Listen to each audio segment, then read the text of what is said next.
রাজাকার দিল্লিকে শেখ স্বৈরাচার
বিসমিল্লাহির রহমানির রহিম। আজকে জাতীয়তাবাদী কৃষিবিদ কর্তৃক আয়োজিত এই বিক্ষোভ মিছিল এবং প্রতিবাদ সমাবেশ আজকে সম্মানিত কৃষিবিদবৃন্দ, আমাদের সামনে উপবিষ্ট মিডিয়া ভাইরা, আসসালামু আলাইকুম।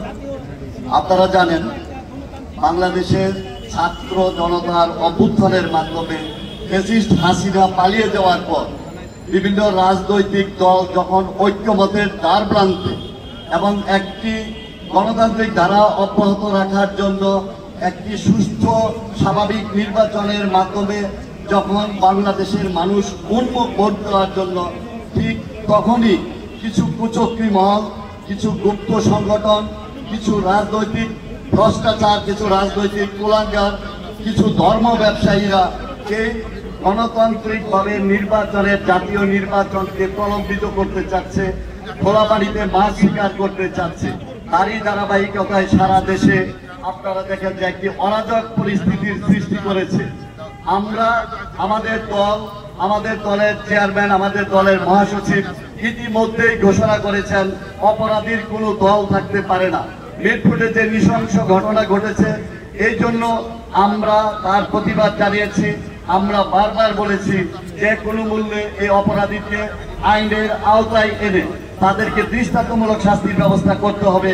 শুধু মিরপুরের অপরাধের শাস্তির ব্যবস্থা করলেই হবে না, কুমিল্লাতে যে ঘটনা ঘটেছে, খুলনায় যে ঘটনা ঘটেছে, সকল হত্যাকাণ্ডের বিচার করতে হবে এবং যারা এই দেশে ষড়যন্ত্র করেছে, ষড়যন্ত্রের এইখান থেকে মূল উৎপাটন করতে হবে।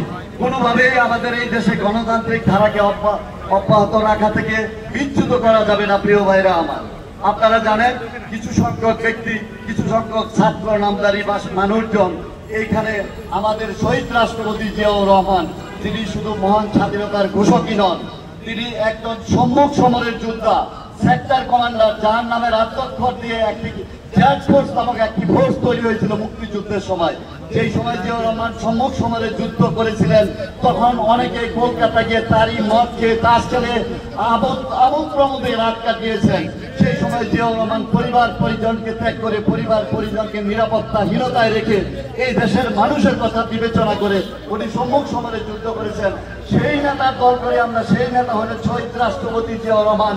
তার সুযোগ্য সন্তান জনাব তারেক রহমান আজকে আমাদের দলে নেতৃত্ব দিচ্ছেন। তার সমস্ত কটূক্তি আমরা আর এক সেকেন্ড সহ্য করবো না। এই দেশের যে দালালরা, যে হারামির বাচ্চারা তারেক রহমান সম্পর্কে কটূক্তি করবে, জিয়াউর রহমানের সম্পর্কে ভুলণ্ডিত করবে, তাদেরকে আমরা দৃষ্টান্তমূলক শাস্তির ব্যবস্থা দেওয়ার আগে এই সরকারের কাছে উদাত্ত আহ্বান জানাবো, এই সকল অপরাধীদের অবশ্যই আইনের আওতায় আনতে হবে। এবং নির্বাচন আমাদের ভারপ্রাপ্ত চেয়ারম্যানের সাথে প্রধান উপদেষ্টা লন্ডনে যে আলোচনা হয়েছে, যে এই নির্বাচন নিয়ে যে সুন্দর একটি রোডম্যাপ হয়েছে, সেই সময়ের মধ্যে সকল দলের অংশগ্রহণের মাধ্যমে একটি সুষ্ঠু সুন্দর নির্বাচন যেন এই দেশে অনুষ্ঠিত হয়, সেই পরিবেশ, সেই আয়োজন এই সরকার করবেন। আপনারা সকলে এই ষড়যন্ত্র থেকে সজাগ থাকবেন এই আশাবাদ ব্যক্ত করে সকলকে এই প্রোগ্রামে অংশগ্রহণ করার জন্য আবারও জাতীয়তাবাদী কৃষিবিদদের পক্ষ থেকে ধন্যবাদ জানিয়ে আমি আমার সংক্ষিপ্ত বক্তব্য শেষ করছি। ধন্যবাদ সবাইকে। আসসালামু আলাইকুম। তারেক রহমান বীরের দেশে আসবে ফিরে বাংলাদেশে। খালেদা জিয়া জিন্দাবাদ। শহীদ জিয়া অমর হোক। বাংলাদেশ জাতীয়তাবাদী দল জিন্দাবাদ। আসসালামু আলাইকুম। বিসমিল্লাহির রহমানির রহিম।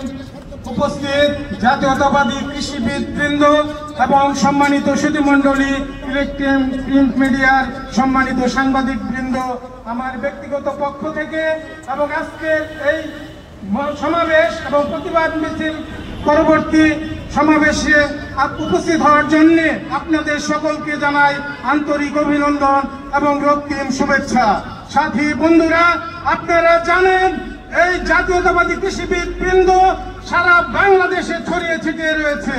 আমরা আমাদের জাতীয়তাবাদী দলের প্রতিষ্ঠাতা শহীদ প্রেসিডেন্ট জিয়াউর রহমান, দেশনেত্রী বেগম খালেদা জিয়া এবং তারুণ্যের অহংকার আগামী দিনের জাতীয়তাবাদী আদর্শের ধারক বাহক জনাব তারেক রহমান সহ আমাদের নেতৃবৃন্দদেরকে যে অপমান অপদস্থ করা হয়েছে তার তীব্র নিন্দা ও প্রতিবাদ জানাচ্ছি।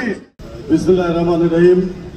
জাতীয়তাবাদী কৃষিবিদ মনা কৃষিবিদদের আয়োজনে আজকের অনুষ্ঠানের বিভিন্ন স্তরের সিনিয়র কৃষিবিদ ভাইয়েরা সবাইকে আমি আমার ব্যক্তিগত পক্ষ থেকে শুভেচ্ছা জানাচ্ছি।